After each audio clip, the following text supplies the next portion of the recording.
Volvemos con nuestra última conversación de actualidad del día con Juan Francisco Gali y Carlos Gajardo. Y Juan Francisco nos propone lo necesario una reforma al sistema político y lo linkeas tú con el caso de la frustrada compra o venta de la casa de Salvador Allende. Sí, mira, yo creo que venimos saliendo de un episodio especialmente traumático para la política. Y esto tiene dos fuentes principales. Uno, la desprolijidad, ¿no es cierto?, de una serie de actores en el Estado que no advirtieron al presidente de la República, o si lo hicieron, no lo hicieron con la suficiente fuerza, digamos, de los riesgos políticos y jurídicos que tenía llevar adelante un proyecto que era un proyecto político del presidente, que era transformar la casa del expresidente Allende en un museo.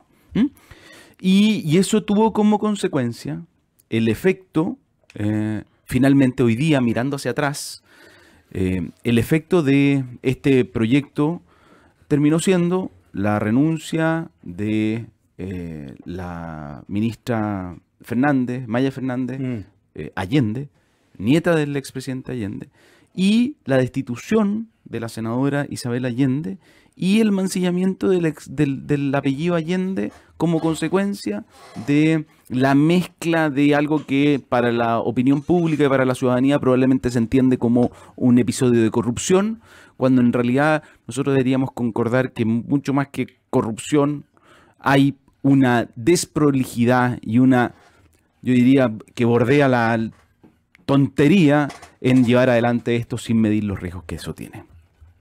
Y ahí yo quería plantearte dos, para mirar hacia el futuro, ¿te fijas? Dos cosas que creo que nos ponen sobre la mesa, cosas que hay que corregir. La primera, el empleo público. No me voy a meter mucho ahí porque creo que esto da cuenta de que hay un montón de funcionarios o que no tienen los incentivos, ¿no?, o que no tienen las capacidades para poder haber hecho este punto correctamente, oportunamente y haber evitado un gafe al gobierno.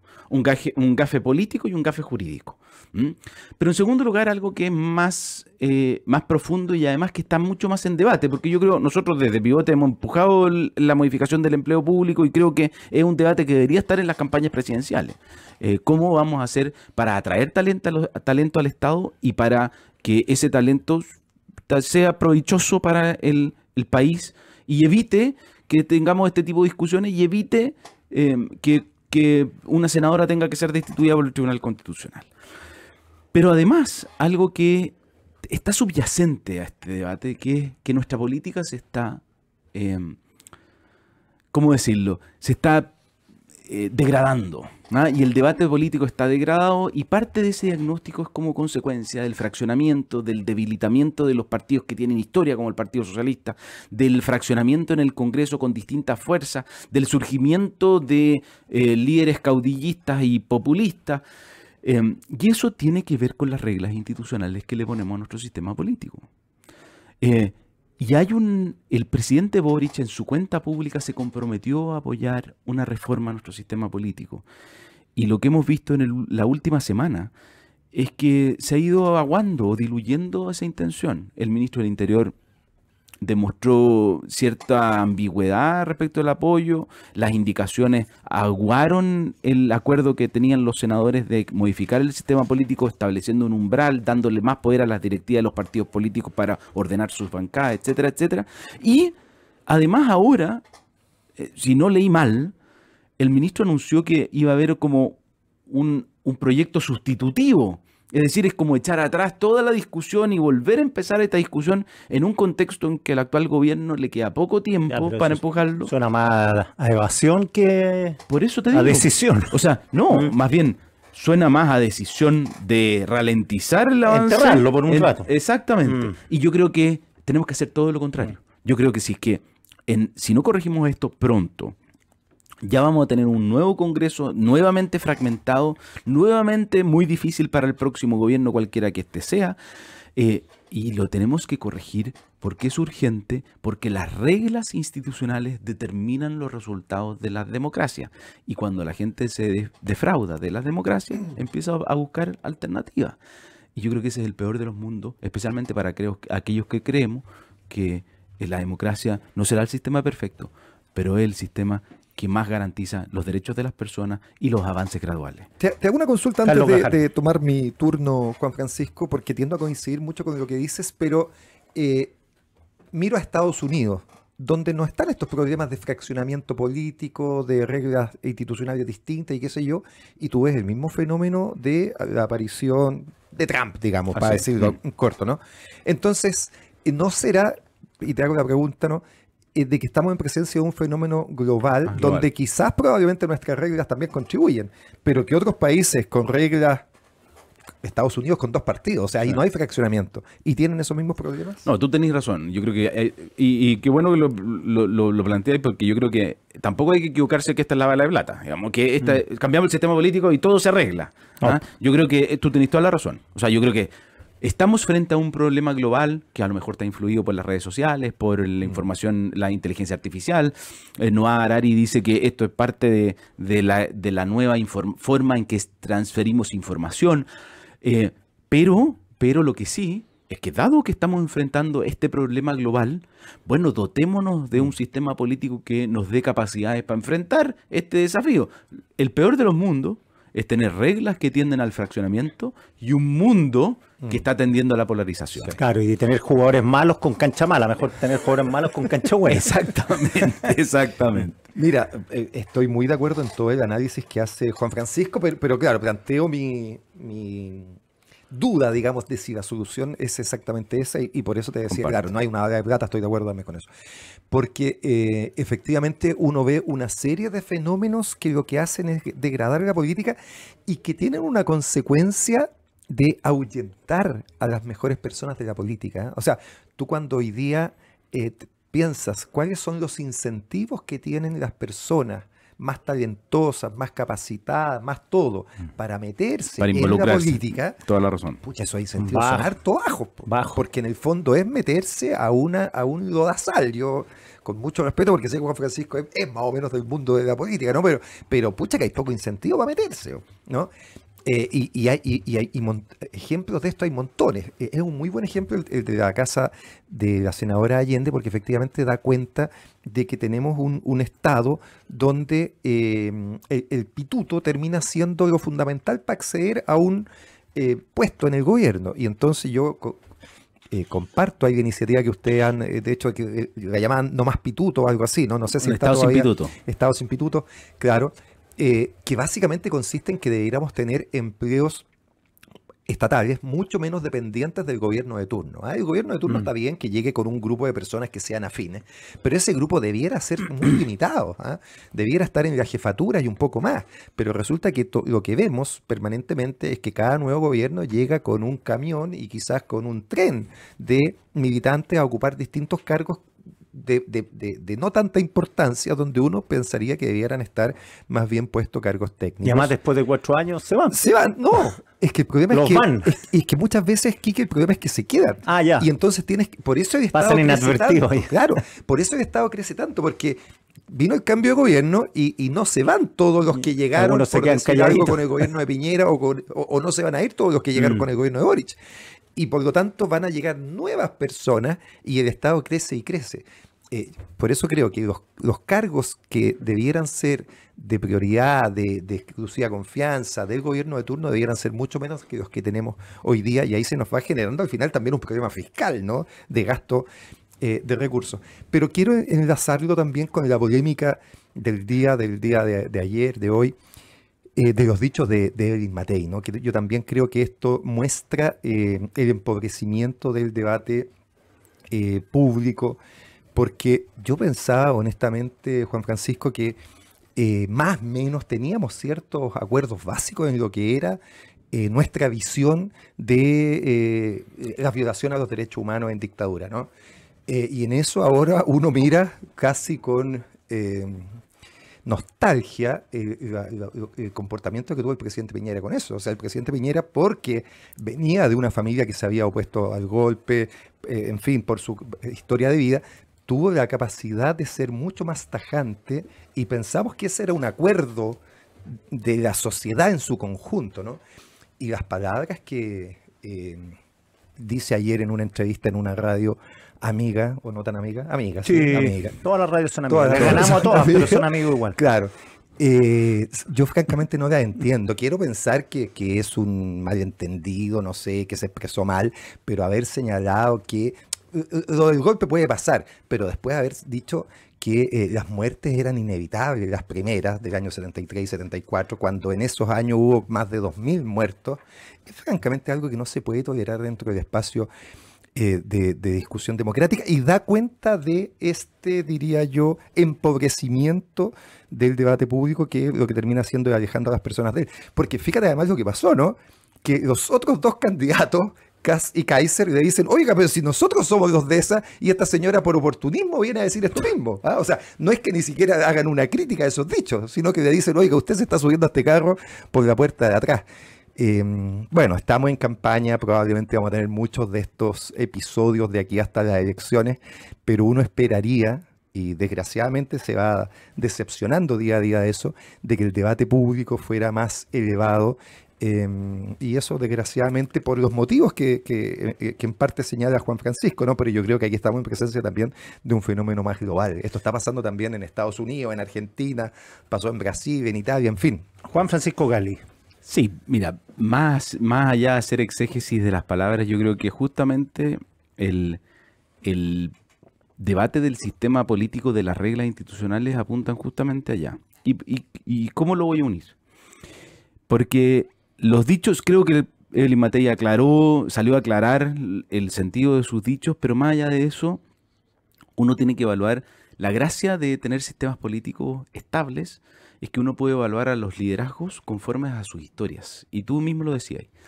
El presidente Sebastián Piñera, Chile Vamos, tiene una historia en esto, una historia reflexiva respecto de qué es lo que ocurrió, por qué ocurrió, la condena absoluta y total a las violaciones de los derechos humanos. Y por lo tanto creo que en eso, al igual que uno no puede... y esta discusión lo tuvimos con ocasión de los 50 años del golpe, ¿no? Toda la polémica de Patricio Fernández, ¿no es cierto?, que en una entrevista también le cortaron un pedazo de la entrevista para argumentar que lo que estaba haciendo era justificando el golpe de Estado. Muy artificiosamente, por lo demás, le cortan la entrevista. Bueno, pero en realidad lo que estaba de fondo ahí es si es que podemos tener una reflexión serena sobre ¿cuál fue el proceso político de los 60 y los 70 que nos llevó al quiebre de la democracia? Porque creo que eso es muy importante de hacer, muy relevante para hacer desde la derecha y también desde la izquierda, pero para entender que no volvamos a tener ese tipo de polarización, justamente para evitar que esos quiebres, porque además hoy día sí sabemos las consecuencias de ese quiebre de la democracia. Y ahí yo creo que no hay ni una duda respecto de, al menos en la derecha a la que yo me siento perteneciente, no hay ninguna duda de que no hay justificación ninguna a las violaciones de los derechos humanos y no hay comparación alguna. Y eso cabe para Chile de los 70 y cabe para el Cuba de los 2020. ¿Entiendes? Entonces, yo en eso hay una consistencia absoluta y creo que, por lo tanto, la gracia de que Evelyn Matei haya sido candidata, haya sido senadora, haya sido diputada y que exista un conglomerado que se llama Chile Vamos, es que hay una historia que contar que es coherente. Y por eso lo uno con lo del sistema político. Porque uno necesita partidos fuertes y estables. Bueno, porque el mismo análisis que yo hago de Chile Vamos, de Renovación Nacional, la UDI, Evópoli, lo puedo hacer también del Partido Socialista cuando hizo una reflexión respecto de cómo ellos contribuyeron a la crisis de la democracia y se renovó. El socialismo renovado. Fue en los 73 al 80. Exactamente.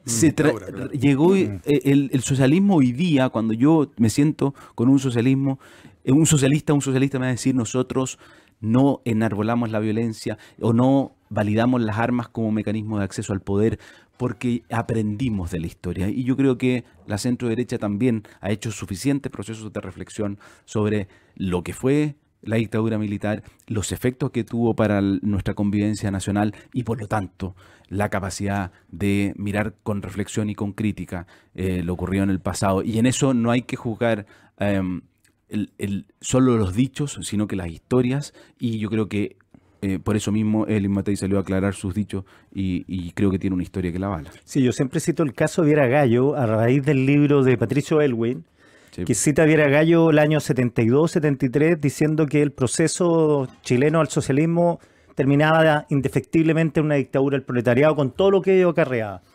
72, 73 corte, el 79 Viera-Gallo está empujando en un congreso en Italia la renovación socialista. O sea, fueron 6 años de un cambio feroz, además atendiendo a los cambios que también estaba habiendo en el mundo con el socialismo. Entonces, claro, ahí el cambio. Ahora me queda claro que esto, la discusión sobre los dichos de Matei, de nuevo traen que el tema no está cerrado. El tema que tratamos de cerrarlo en los 50 años y se arma de nuevo y va a ser a los 60 y quizás el centenario. Entonces, Es cosa de meterse a redes sociales y ver cuántas personas ahí dicen, y fueron pocos los que mataron, pues, ¿no? Entonces, Pero claro, es que yo creo que, mira, no hay que evadir el debate, sino que al revés, hay que fortalecer la convicción de que esos episodios, o sea, lo que tenemos que aprender es que no son repetibles. No podemos llegar a ese nivel de polarización que nos llevaron a las crisis y que tuvieron las consecuencias que tuvieron. claro. porque la pregunta es, ¿por qué tiene relevancia este debate? Tiene relevancia este debate de Cuba, cuando le preguntan a Janet Harry y compañía, ¿no es cierto? Es porque, bueno, si usted va a olvidar lo que pasa en Cuba, es que entonces piensa que un régimen así es posible en Chile. Por eso es importante a un candidato presidencial Tal cual. preguntarle esto. Tal cual. Pero esa misma lógica es para aquello, ¿no es cierto? Es decir, ya, pues, ¿y usted su posición con los derechos humanos? Bueno, tiene que ser intransable, porque si no significa que lo valida o puede validarlo también hoy día. Y yo separo ahí las discusiones. Yo creo que hay un debate legítimo, planteable respecto a el golpe, las consecuencias, la evitabilidad o no de él. Yo creo que eso es legítimo plantearlo y no me voy a espantar con eso. Si a mí lo que me espanta y me horroriza, digamos yo, es que se cuestione de alguna manera la frase, ¿no? Si es demasiado desafortunada eso de decir que las muertes posteriores eran inevitables. A mí me parece que eso pasa el límite de lo tolerable en una discusión y yo creo que además genera un ambiente donde no es grato participar de esa discusión finalmente. Señores, muchas gracias por esta conversación. Que tengan un excelente fin de Semana Santo. Igual nos queda la efeméride para comentarla. Hay algunas que les van a alegrar a algunos, en el caso Carlos. A ver. Espérate. Voy a estar atento. Vamos a saludar a nuestros auspiciadores. Una revista para escuchar el cierre de cada día. Página 13. El mejor análisis en voces atentas a la actualidad. Visita la tienda Primeros Pueblos y descubre productos memorables. Encuéntranos en Casa Costanera en Temuco y en Mall Plaza Trébol. Conoce más en www.primerospueblos.cl. Primeros Pueblos, una iniciativa de CMPC. Cámbiate hoy a Softland Cloud. Desde solo 0.6 UF masiva mensual, incorpora Softland Cloud, el más completo software de gestión con soluciones de e-commerce, finanzas, capital humano, comercial, gestión y operaciones. Visítalos en softland.cl. Llega a Chile Prudential AGF en alianza con AFP Habitat para que ahora tengan más alternativas de ahorro voluntario para tu pensión con Prudential AGF. Conoce más de esta alianza en prudentialagf.cl. Whopper y Rodeo King Lovers. Disfruta todo tu jueves del año con 40% de descuento en Burger King, pagando con tus tarjetas de crédito y débito Santander en locales o en el Auto King. Anda por tu Whopper, American Grill, Rodeo King o tu burger favorita. Conoce más en santander.cl. Santander es el momento.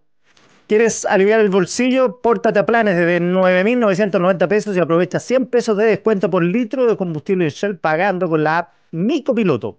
Si eres cliente ya tienes este beneficio WOM. Nadie te da más. Este Johnny Cash, ¿no?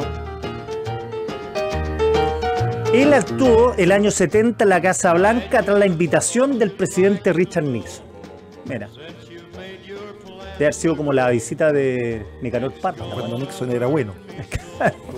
No sé si fue bueno, pero en fin. En 1927 nace Margot Honecker. Gran historia en Chile esa.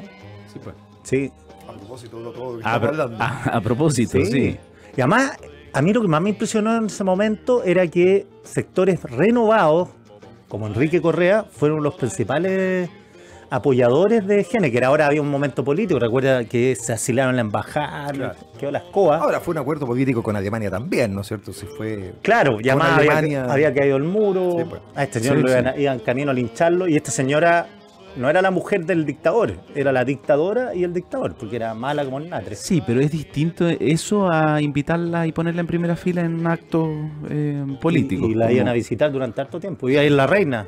Yo le hice harto reportaje. El 17 de abril de 1497 nace don Pedro de Valdivia, el dueño de la calle Pedro de Valdivia. Y en 1989, te gusta, nace el gran futbolista Charles Mariano Aránguiz. Sandoval. Sandoval. Me pongo de pie. Qué gallo más Me bueno. pongo de pie. Escuela de Penales Charles Mariano Aránguiz Sandoval. Como Escuela de tiro. Penales. Yo tengo una admiración por este gallo, además lo encuentro compuestito, no anda con tatuajes en la cabeza, nada. No, y además lo otro que tiene muy bueno, como me dijo un futbolista, me dice, Charles Aránguiz no es un jugador, es un equipo. Notable, ¿no? Sí. Oye, No, como jugadorazo. hincha de Chile comparto ¿Tú de qué equipo su... eres, Juan Francisco? Soy árbitro de fútbol, no tengo corazón futbolístico. No es broma lo que está diciendo, ¿ah? Juan Francisco fue árbitro de fútbol, ¿lo eres? ¿Cómo? Si tengo mi título técnico profesional. Ya, pero ¿qué? no ejerciste. Claramente no estoy en condiciones, sí, pero... Tu madre nunca le gustó mucho la idea de que fuera árbitro. Es En el 2014 muere Gabriel García Márquez. Mira, murió cerquita de Vargas Llosa. Vargas. Y el 2019 se suicidó Alan García. A En propósito Perú. de la condena de Villantomala, ¿no? Exactamente. Todos los expresidentes de Perú. Y de las crisis políticas también. Listo, señores. Hoy ha sido un gusto como siempre. Pásenlo muy bien. Tengan huevitos del domingo. Coman pasta mañana. Si no, son todos creyentes también. No hagas preguntas difíciles. Ya. En fin, no me meto en Honduras. ¿Es La vida privada. confesional este programa? En la vida privada somos una Ya no radio es- laica. Ya no es radio, eso, ya no es radio. Somos de una la radio iglesia, laica. ya. Sí, pues ya no es la radio de la iglesia. En fin, que tengan un excelente Buen fin de semana largo para todos. Chao. Que estén muy bien.